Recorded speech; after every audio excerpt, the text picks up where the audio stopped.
em 2011 e eu lembro de ficar bastante impressionada em Jerusalém com os jovens, né, ao longo do período em que eles estão, que eles fazem parte do exército, porque é compulsório. Então, se eu não me engano, na época, homens precisavam entrar aos 18 anos e mulheres aos 19. Era alguma coisa assim. Depois você até vai me corrigindo, porque é isso, você tem um conhecimento gigantesco do território de um país tão pequenininho e tão poderoso, né? Tecnológico, rico, enfim. E eu lembro de ficar bastante impressionada porque quando eles estavam na folga do período deles, né, do trabalho no exército, eles levavam as armas e conviviam ali. Então a gente via dentro de Jerusalém eles passeando mesmo com o homem, com a namorada, e carregando as armas, aquelas armas gigantes, muito assustadoras. Mas depois de um tempo você passa a se sentir extremamente seguro, né? Porque você vê que realmente a tecnologia é um negócio muito impressionante, a tecnologia bélica e de todos esses avisos. Enfim, eu ia te perguntar isso, como que você viu essas movimentações do exército aí, lembrando que Israel já vivia um conflito grande contra o Hamas na Palestina, muito cansado já de bastante tempo, e agora um novo conflito que, claro, vai ter que utilizar, talvez, né, a estratégia do exército também. Nesse primeiro momento, o conflito é aéreo, né? A gente não tem esse conflito armado em territórios, mas a gente pode ver isso acontecendo, já que o revide do Irã vai ser bastante forte, como eles vêm prometendo. Então, os soldados israelenses entram no exército com 18 anos, homens e mulheres. As mulheres fazem 2 anos, os homens 3 anos, com serviço obrigatório, podendo, obviamente, muitas pessoas fazerem cursos de oficiais e poderem assinar contratos, ficar 4 anos, 5 anos e aí seguir carreira militar. O exército tem 190 mil soldados na ativa, entre oficiais e soldados, e mais uns 600 mil em reserva. Quando começou o 7 de outubro, foram recrutados 300 mil pessoas, né, bastante, o maior recrutamento da história de Israel no início de uma guerra, e se prontificaram 360 mil, ou seja, 60 mil a mais do que o recrutado, ou seja, 60 mil pessoas que não foram recrutadas foram voluntariamente às bases se voluntariar para tentar ajudar em alguma forma, né? Obviamente que no 7 de outubro não era apenas o problema na faixa de Gaza com o Hamas, mas também as tensões que se seguiram e aumentaram com a fronteira do Líbano, com os ataques do Hezbollah no dia 8, no dia seguinte, na fronteira com a Síria, e obviamente depois na própria Cisjordânia, com grupos que também têm ligação com a Jihad Islâmica e com o Hamas naquele local, podendo aí virar uma guerra generalizada que foi evitada por causa desse alto contingente que foi colocado.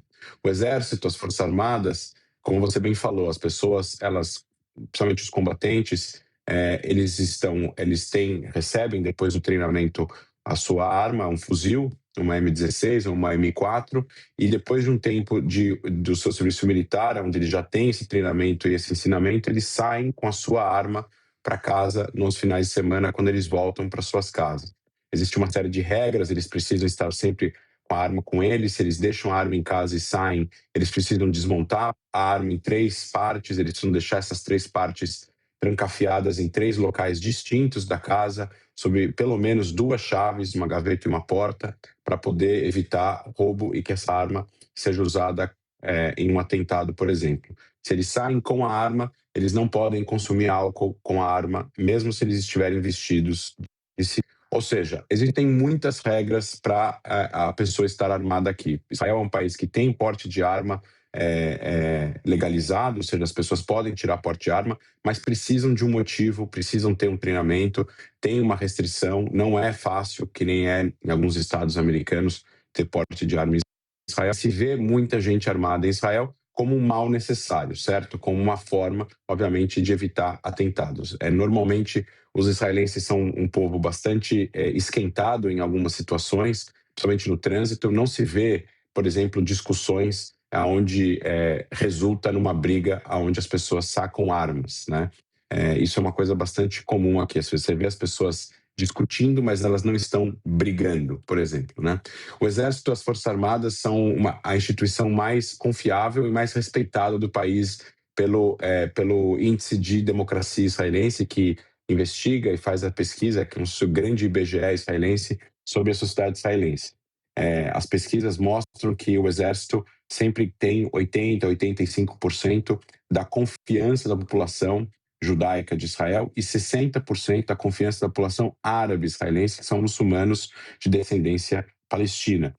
Ou seja, são cidadãos israelenses, árabes israelenses, cidadãos de Israel, que ficaram em Israel após a Guerra de 48, são 20% da população. Então, mesmo eles que poderiam eventualmente ter algum tipo de preconceito ou não gostar do exército por conta das guerras passadas, confiam no exército de Israel, confiam nas Forças Armadas. Só um comparativo, as instituições israelenses depois do exército, que são confiáveis pela população, é a presidência, depois a Suprema Corte, tem várias outras instituições, a polícia e por aí vai, e a que menos a população de Israel confia são nos partidos políticos. Somente 10% da população de Israel confia nos partidos políticos e no parlamento de Israel como instituição. Uhum. Esses dados são bastante interessantes para se entender o país, que é muito diferente em muitos entendimentos, né? É isso, a presença do Exército é fundamental. E acho que essa pontuação que você fez, André, é muito importante, do quanto tem um entendimento muito claro da população e de quem é soldado, de quem está trabalhando no Exército nesse momento, de que essas armas são utilizadas para a defesa do país, né? Para a defesa da nação, e não ali no dia a dia, numa briga de trânsito ou assustar alguém. É bastante clara esse entendimento, é bastante claro esse entendimento para a população toda. André, quais são os pontos históricos de ataques a Israel, né? Quais cidades são as mais visadas? E se você tem um entendimento de que, com esse novo conflito agora com o Irã, novas regiões podem ser atingidas, justamente pela morte do Ayatollah, né? Pela execução do Ayatollah, e por esse revide bastante violento que o Irã vem prometendo. E que, por enquanto, a gente ainda não viu, né, esses extremos.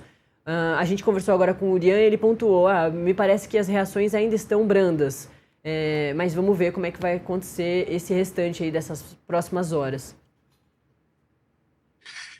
Olha, o Israel tem um ponto de tensão nesse momento, que seria o maior ponto de tensão, tirando a própria guerra contra o regime iraniano, com a fronteira com o Líbano e o Hezbollah. Sim. É um grupo apoiado, financiado e orientado pelo regime iraniano, afinal são xiitas também.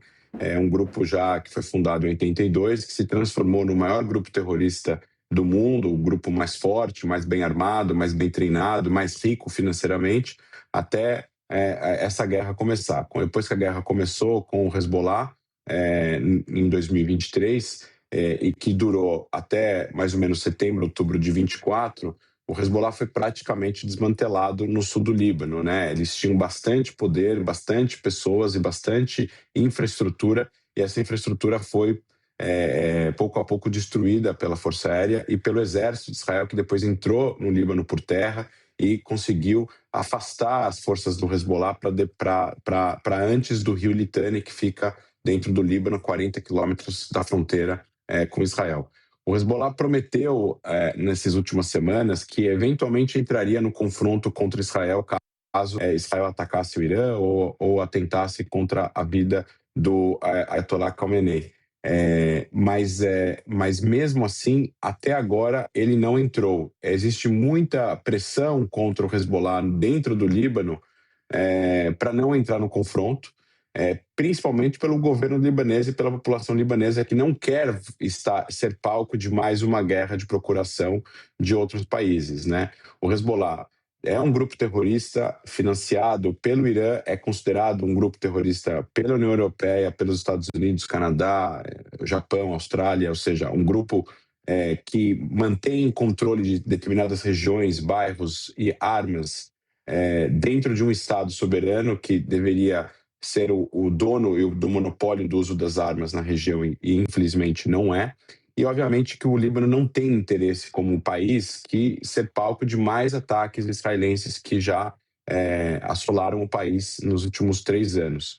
Logo, eu não acho plausível que o Hezbollah vai decidir por entrar num confronto armado com Israel, porque seria talvez o pretexto que Israel precisa para atacar de vez, de forma muito mais contundente, o Hezbollah agora e terminar de destruir o grupo que já está bastante enfraquecido militarmente e politicamente dentro do Líbano. Uma vez que depois que o secretário-geral do grupo, Hassan Nasrallah, foi eliminado por Israel em setembro de 24, o grupo sofreu bastante derrotas políticas no Líbano, e o Líbano, que estava sem presidente e praticamente sem um primeiro-ministro estável, conseguiu eleger, depois disso, um presidente e um primeiro-ministro que são antagônicos ao Hezbollah e são contra a existência de grupos armados dentro do Líbano, até passaram uma resolução e existe uma vontade do Estado libanês de desarmar as milícias, desarmar os grupos armados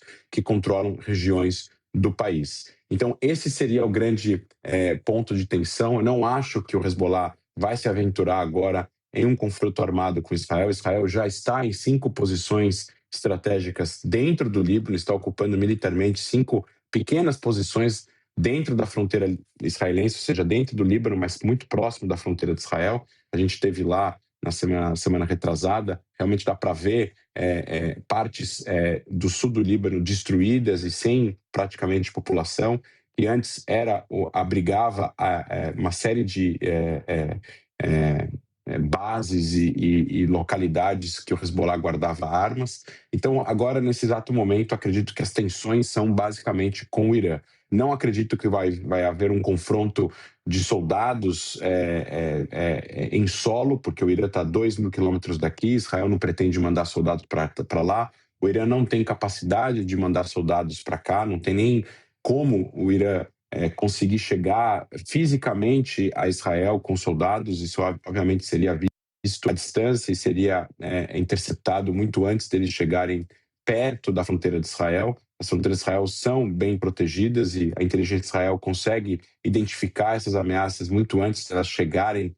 Infelizmente, teve a falha do 7 de outubro, mas depois que o 7 de outubro aconteceu e, obviamente, depois que a guerra com o Hezbollah e com outros grupos na região começaram, depois do 7 de outubro, Israel está em alerta máximo desde então. Então, eu não acredito que vai haver esse tipo de confronto. O principal confronto agora é realmente com o Irã, esses mísseis que o Irã está lançando contra Israel.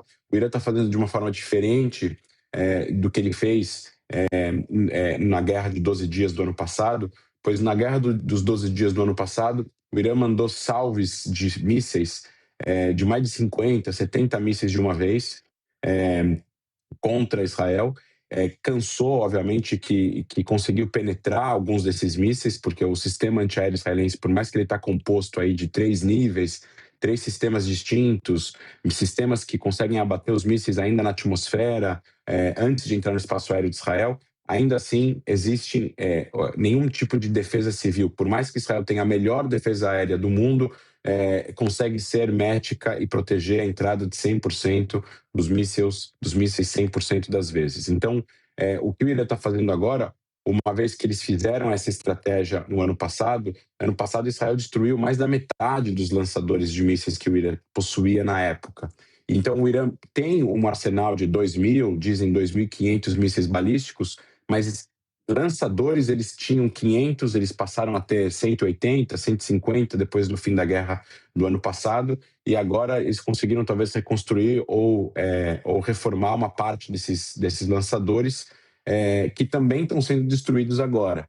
Então, talvez a estratégia iraniana é fazer ataques a Israel em doses homeopáticas para, eventualmente, cansar a população de Israel de entrar e sair do bunker o tempo todo. Então, em vez de fazer um salve de mísseis uma vez só por dia, eles fazem dezenas de lançamentos de poucos mísseis várias vezes por dia, fazendo com que a população fique o tempo todo entrando e saindo de bunkers, dificultando a vida cotidiana de Israel e conseguir também, eventualmente, dizer para a sua própria população ou até mesmo para a oposição que eles conseguem lutar uma guerra longa de vários dias contra 2 países que são muito mais fortes militarmente do que o próprio Irã mas mesmo assim mostrando aí a vulnerabilidade de Israel, por outro lado, de que não consegue destruir todos os lançadores que estão no Irã.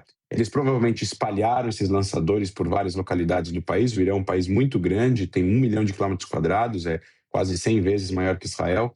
É um país que eles provavelmente conseguiram esconder parte desse arsenal que eles tinham para que Israel não destrua esse arsenal e eles fiquem sem nada depois. E eles também estão, eventualmente, poupando armas para que eles consigam usar essas armas perto de um eventual cessar-fogo no futuro, talvez para dizer que disseram a última palavra e poder, eventualmente, não passar a impressão que perderam esse confronto que, obviamente, militarmente eles estão perdendo.